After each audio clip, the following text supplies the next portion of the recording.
محمد رسول الله لا إله إلا الله محمد رسول الله হৃদয় খান আপনি লিখেছেন, মুসলমানের সাথে কেরামান কাতিবিন নামক ফেরেশতা আছেন, অমুসলিমের সাথেও কি কেরামান কাতিবিন ফেরেশতা থাকেন? দেখুন, আল্লাহ রাব্বুল আলামিন কোরআন হাকিমে বলেছেন যে ওয়াইন্না আলাইকুম লাহাফিজিন কিরামান কাতিবিন ইয়ালামুনা মা তাফআলুন, নিশ্চয়ই তোমাদের সঙ্গে রয়েছেন সংরক্ষণকারী ফেরেশতাগণ, যাদের কাজ হয় তোমাদের সমস্ত কর্মকাণ্ডসমূহকে সংরক্ষণ করা, লিপিবদ্ধ করা। তাদেরকে আল্লাহ রাব্বুল আলামিন নামকরণ করেছেন তারা কিরামান কাতিবিন হিসাবে, সম্মানিত ফেরেশতাগণ হিসাবে। তো এই যে ফেরেশতাগণ যারা বান্দার আমল নামার হিসেব রাখার জন্য বান্দার সঙ্গে থাকেন এবং অলৌকিকভাবে বান্দা সেটা দেখতে পান না, কিন্তু সেটা আল্লাহ তাআলার পক্ষ থেকে নির্ধারিত, যার কারণে তারা থাকেন। এই ফেরেশতাগণ তাদের অবস্থান কি শুধু মুসলমানদের সাথেই থাকে নাকি অমুসলিমদের সাথেও থাকে? এই প্রশ্নের উত্তরে আমরা যে বিষয়টি বলতে চাই তা হলো, কিরামান কাতিবিন এই ফেরেশতাগণ অমুসলিমদের সাথেও থাকেন বলে অনেক স্কলারগণ মত দিয়েছেন, এবং তার সপক্ষে তারা যে দলিল দিয়েছেন সেটা বেশ শক্তিশালী এবং স্ট্রং। তারা বলেছেন যে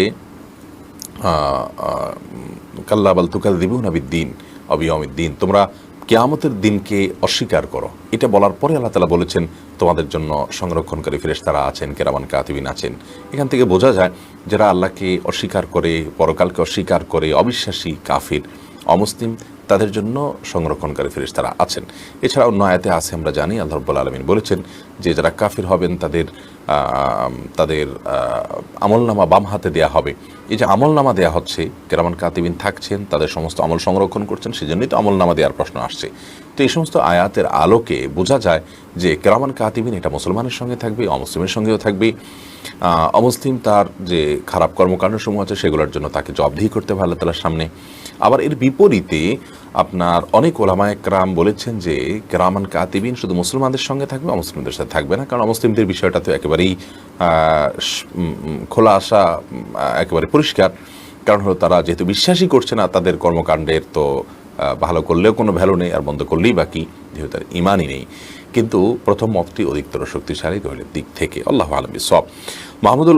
মোহাম্মদ হোসেন আপনি লিখেছেন, ঋণমুক্ত হওয়ার আমল কি, কোনো আমল আছে কিনা? ঋণমুক্ত হওয়ার জন্য অনেকগুলো আমল, অনেকগুলো দোয়ার কথা আছে।